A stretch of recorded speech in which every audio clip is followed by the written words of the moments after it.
কয়েক মাস আগের একটি ঘটনা। রাজধানী শহরের এক এলাকার ১৫ বছর বয়সী এক ছেলে তার মাকে হত্যা করেছে শুধুমাত্র ৩,০০০ টাকার জন্য। রাজধানীর মান্টায় মাত্র ৩,০০০ টাকার জন্য শ্বাসরোধ করে মাকে হত্যা করেছে ১৫ বছরের ছেলে। এ ঘটনায় ছেলে সোহানকে আটক করেছে পুলিশ। প্রাথমিক জিজ্ঞাসাবাদে হত্যার কথা স্বীকারও করেছে ওই কিশোর। শুধু এই একটি ঘটনায় নয়, বরং এমন শত শত ঘটনা প্রতিনিয়তই ঘটে যাচ্ছে। কতটুকু নেশাগ্রস্ত হলে মানুষ এমন হিংস্র কাজ করতে পারে। আর এই নেশা কোনো নেশাজাতীয় দ্রব্যের নেশা নয়, বরং এই নেশা হচ্ছে টাকার নেশা। টাকা টাকা টাকা, কি এই টাকা যার জন্য এই দুনিয়ার দিনমজুর থেকে কোটিপতিরা পর্যন্ত লড়াই করে চলছে? কি আছে এই কাগজের টুকরাতে যার পিছনে ছুটছে সারা বিশ্ব? কোথা থেকে এলোই বা এই টাকা যা বনে থাকা মানুষকে সুউচ্চ বিল্ডিং এ বসবাসের জায়গা করে দিয়েছে? কি এমন শক্তি আছে এই টাকায় যাকে পাওয়ার জন্য মানুষ একজন আরেকজনকে হত্যা পর্যন্ত করছে? আর এই সকল প্রশ্নের জবাব নিয়ে আমাদের আজকের ভিডিও, টাকার মারপ্যাচ।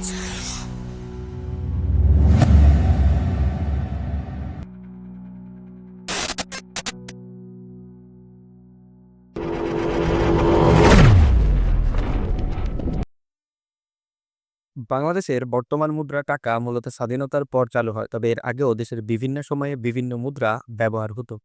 বাংলাদেশের টাকার ব্যবহার এর প্রাচীন ইতিহাস থেকে শুরু হয়। ধারণা করা হয় যে পাল যুগের পাল রাজবংশ বাংলায় মুদ্রার প্রচলন করেছিল। পরবর্তীতে তুর্কি সুলতানদের শাসনামলে ওই একই ধারণাকে কেন্দ্র করে নতুন আরেক মুদ্রা চালু হয়, যেগুলো তৈরি হতো সোনা কিংবা রূপা থেকে। বাংলায় মোগল আমলে এক ধরনের মুদ্রার উৎপত্তি হয় যেগুলো সোনা, রূপা ও তামা দিয়ে তৈরি হতো। সোনা দিয়ে তৈরি ওই মুদ্রাকে আসাফি মুদ্রা বলা হতো এবং রূপা দিয়ে তৈরি মুদ্রাকে তাঙ্কা মুদ্রা বলা হতো। আসাফি মুদ্রার মাধ্যমে বড় ধরনের লেনদেন সমূহ করা হতো, যারা এক পাশে লেখা থাকতো মোগল সম্রাটের নাম এবং অন্য পাশে ইসলামিক চিহ্ন। অন্যদিকে রূপার মুদ্রা তুলনামূলক কম মূল্য বহন করত। মোগল মুদ্রা আন্তর্জাতিক বাণিজ্যেও বিশেষ অবদান রেখেছে। বিশেষ করে এই মুদ্রা মধ্যপ্রাচ্য, দক্ষিণ পূর্ব এশিয়া এমনকি আফ্রিকাতেও প্রচলিত ছিল, যার ফলে বাণিজ্য করা সহজ হয়ে উঠেছিল এই যুগে। তারপর আসে এমন এক শাসনকাল যা বদলে দেয় মুদ্রাকে এই কাগজের নোটে। বলছি ব্রিটিশ আমলের কথা। ব্রিটিশরা ভারতীয় ভূমধ্যদেশে আধিপত্য স্থাপন করার পর ভারতীয় মুদ্রা ব্যবস্থা চালু করে, যার নাম ছিল রুপি। এই রুপি শুধু ভারতবর্ষেই নয়, বরং বাংলাদেশেও ব্যবহার হতো, যদিও তখন এটি আলাদা দেশ হিসেবে স্বীকৃতি পায়নি। সাল ১৯৪৭। ভারত যখন ভাগ হয়ে পাকিস্তানের সৃষ্টি হয়, তখন তৎকালীন পূর্ব পাকিস্তানে অর্থাৎ বাংলাদেশে পাকিস্তানি রুপির প্রচলন শুরু হয়। অর্থাৎ পুরো মুদ্রা ব্যবস্থা নিয়ন্ত্রণ করত পশ্চিম পাকিস্তানিরা। ফলে তারা এই নিয়ন্ত্রণের অপব্যবহার করতে থাকে। সৃষ্টি হয় পূর্ব পাকিস্তানের মুদ্রাস্ফীতি। পরবর্তী ইতিহাস মোটামুটি আমাদের সবারই জানা। স্বাধীনতা অর্জনের পরের বছর অর্থাৎ ১৯৭২ সালে সর্বপ্রথম তৈরি হয় বর্তমান বাংলাদেশ মুদ্রা টাকা।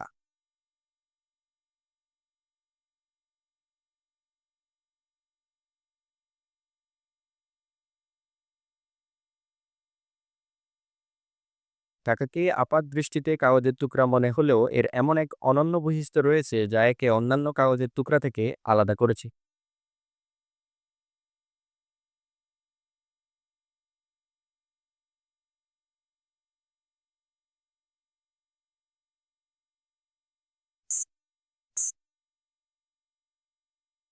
তা হলো কোনো কিছু ক্রয় করার ক্ষমতা। অর্থাৎ টাকা থাকলে সব কেনা যায় সব। বাড়ি, গাড়ি কি কেনা যায় না টাকা থাকলে? কিছু কিছু ক্ষেত্রে তো টাকা দিয়ে মানুষের ভালোবাসা কেনাও সম্ভব। ঠিক এখানেই প্রশ্ন আসে, টাকা দিয়ে কি সুখ কেনা সম্ভব?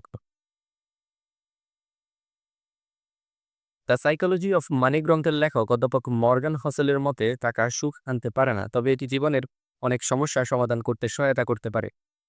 Money does make you happier. I think if you learn how to spend it in your personality and whatnot, spending a lot of it, spending a ton of money can make you happier. I think there's almost no limit to it, but it's different for everybody. You just have to figure out like the actual purpose. I think a good formula for a pretty good life that is independence plus purpose. তিনি আরো বলেন, টাকা কেবলই একটি সরঞ্জাম যা জীবনকে আরো সহজ ও আরামদায়ক করতে পারে, তবে একে জীবনের চূড়ান্ত লক্ষ্য হিসেবে দেখলে ক্ষতিকর হতে পারে। ঠিক একই রকম বক্তব্য তুলে ধরে your money or your life বইয়ের লেখকরা। বইটিতে উল্লেখ রয়েছে যে অর্থের জন্য জীবন নষ্ট করা উচিত না। তাদের মতে আপনি যদি সবসময় যে উপার্জনের পেছনে ছুটে যান, তাহলে আসল জীবনের অর্থ ও সুখ হারিয়ে ফেলবেন। People tell us money can't buy you happiness and don't worry about money. Right? I truly believe that before you become a philosopher, before you start saying things like money can't buy you happiness, right? You can become a philosopher after you become rich. Yeah. But you can't be a philosopher before that. টাকা দিয়ে হয়তো সুখ কেনা যাবে না, কিন্তু সুখের সরঞ্জাম তো কেনা যাবে। তাই তো মানুষের এত আকাঙ্ক্ষা টাকা উপার্জনের উপর।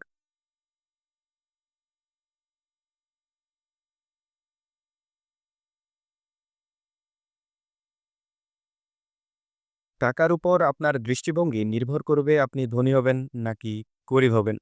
অর্থাৎ টাকার সাথে করা আপনার আচরণ আপনাকে ধনী কিংবা গরিব করে তুলতে পারে। কথাটি বারবার উল্লেখ করা হয়েছে একটি বইয়ে, বলছি রবার্ট কিওসাকির লেখা বিখ্যাত বই রিচ ড্যাড পুয়ার ড্যাডের কথা। রবার্ট কিওসাকি একজন ধনী পিতা এবং গরিব পিতার দেওয়া শিক্ষা এবং তাদের মানসিকতার উপর নির্ভর করে এই বইটি লিখেছেন। বইটিতে তিনি উল্লেখ করেছেন কিভাবে একজন ব্যক্তির চিন্তাধারা এবং প্রাপ্ত শিক্ষা তার সম্পদের উপর প্রভাব বিস্তার করে। তার মতে একজন গরিব পিতা তার সন্তানকে শিক্ষা দেয় উচ্চশিক্ষা অর্জন করে একটি স্থায়ী চাকরি পাওয়া এবং তার আয়ের কিছু অংশ ভবিষ্যতের জন্য সঞ্চয় করা। কিন্তু অন্যদিকে একজন ধনী পিতা তার সন্তানকে আর্থিক শিক্ষা প্রদান করে,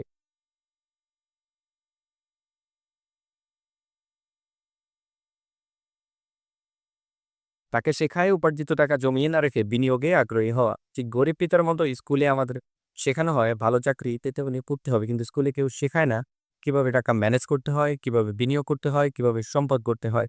তাই ছোটবেলা থেকেই টাকার প্রতি আমাদের বিরূপ মনোভাব গড়ে ওঠে। টাকা উপার্জনকে অনেক কঠিন মনে করি। যদি উপার্জন করেও ফেলি তবে আবারও সেই টাকার অস্তিত্ব হারিয়ে ফেলি। শুধুমাত্র যে স্কুল আমাদের আর্থিক শিক্ষা প্রদানে ব্যর্থ তা কিন্তু নয়, বরং শিশুকাল থেকে পরিবারে চলার নানান সংস্থাপিত আমরা ভুল আর্থিক শিক্ষা গ্রহণ করি। ফলাফল আর্থিক অসচ্ছলতা।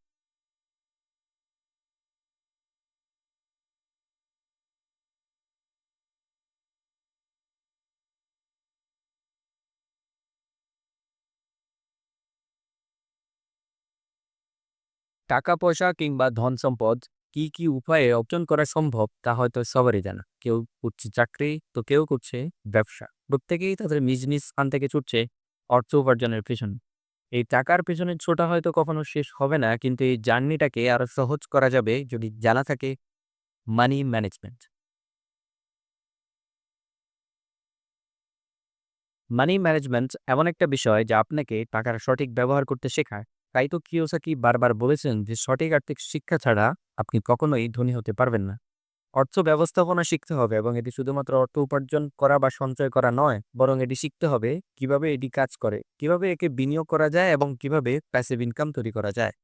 প্যাসিভ ইনকাম তৈরি করতে পারলে আপনি অর্থনৈতিক স্বাধীনতা অর্জন করতে পারবেন এবং আপনার জীবনকে অনেক সহজ করে তুলতে পারবেন।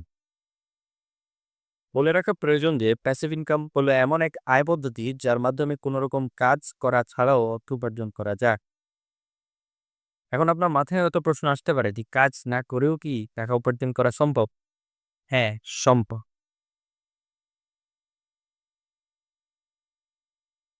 বিশ্বের অন্যতম ধনী ব্যক্তিদের দিকে লক্ষ্য করলে দেখা যাবে তারা যেই পরিমাণ কাজ করছে তার চেয়ে কয়েক শত গুণ বেশি পরিমাণ অর্থ উপার্জন করছে। এর একটাই কারণ, তারা প্যাসিভ ইনকাম তৈরি করতে সক্ষম। তবে এই সক্ষমতার পিছনে রয়েছে আরও একটি কারণ, তা হচ্ছে বিনিয়োগ। পৃথিবীর অন্যতম একজন সফল ধনী ব্যক্তি ওয়ারেন বাফেট শুধুমাত্র সতর্কতাপূর্ণ বিনিয়োগ করার ফলেই তিনি সফল ধনী ব্যক্তি হিসেবে নিজেকে প্রতিষ্ঠা করতে পেরেছেন। তাই তো তাকে বিনিয়োগের গুরু বলা হয়।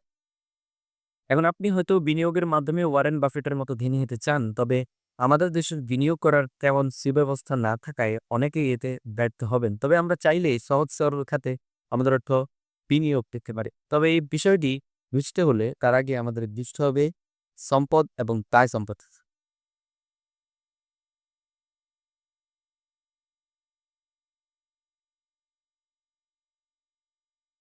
সম্পদ এবং দায়বদ্ধতা সম্পর্কে জানতে হলে আগে জানতে হবে সম্পদ কি আর দায় কি। সম্পদ বলতে এমন কিছু বোঝায় যা আপনার জন্য আয় উৎপন্ন করে বা আপনার আর্থিক অবস্থানকে শক্তিশালী করে। সংক্ষেপে বলতে গেলে যে আপনার পকেটে টাকা আনে। অন্যদিকে দায়বদ্ধতা হলো এমন কিছু যা আপনার আর্থিক সম্পদ কমিয়ে দেয় বা আপনার পকেট থেকে নিয়মিত অর্থ বের করে। এখন আপনার মনে হতে পারে এর সাথে প্যাসিভ ইনকামের সম্পর্ক কি? মূলত প্যাসিভ ইনকাম সম্পদ থেকে তৈরি হয়, কিন্তু বেশিরভাগ প্রবাসী, মধ্যবিত্ত, নিম্নবিত্ত লোকেরা তাদের অর্থ বিনিয়োগ বা ব্যয় করে দায় কেনার জন্য এবং ভাবে তারা সম্পদ কিনেছে। একটি উদাহরণের মাধ্যমে ব্যাপারটাকে আরো সহজ করা যায়। ধরুন রহিম ও করিম দুজন প্রবাসী। 5 বছর প্রবাস জীবন কাটানোর পর দুজনেরই ব্যাংক ব্যালেন্স দাঁড়িয়েছে প্রায় 1 কোটি টাকা। এমত অবস্থায় তারা ভাবলো টাকাগুলো জমিয়ে না রেখে কোথাও বিনিয়োগ করা দরকার। রহিম নিজে ভালোভাবে বসবাস করার জন্য একটি বাড়ি এবং চলাফেরার সুবিধার্থে একটি গাড়ি ক্রয় করে। অন্যদিকে করিম ৩টি দোকান ক্রয় করেছে এবং সেগুলো ভাড়ায় দিয়েছে। সাধারণভাবে লক্ষ্য করলে মনে হবে দুজনেই সম্পদ ক্রয় করেছে, তবে প্রকৃতপক্ষে রহিম সম্পদ নয় বরং দায় কিনেছে।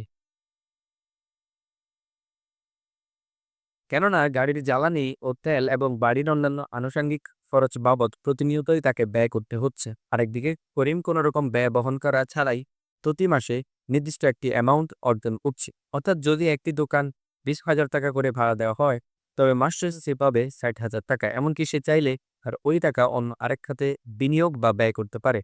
১০ বছর পর তাদের অবস্থান চিন্তা করতে গেলে দেখা যাবে রহিমের অর্থনৈতিক দেহাল দশা এবং করিমের প্রায় ৭২ লক্ষ টাকা ব্যাংক ব্যালেন্স। দুজনের আর্থিক অবস্থার এত বেশি পার্থক্য হওয়ার কারণ হচ্ছে বিনিয়োগ।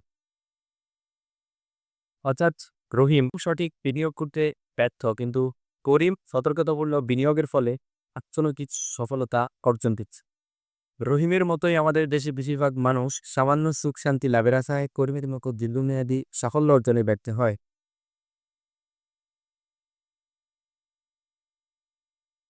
ফলে মৃত্যুর আগ পর্যন্ত তাদেরকে অর্থ উপার্জনের জন্য লড়াই করে যেতে হয়। এখন আপনার কাছে এই প্রশ্ন যে আপনি ধনী হতে সম্পদ কিনতে চান নাকি বিলাসবহুল জীবনযাপনের জন্য টাকা কিনতে চান? সিদ্ধান্ত আপনারই।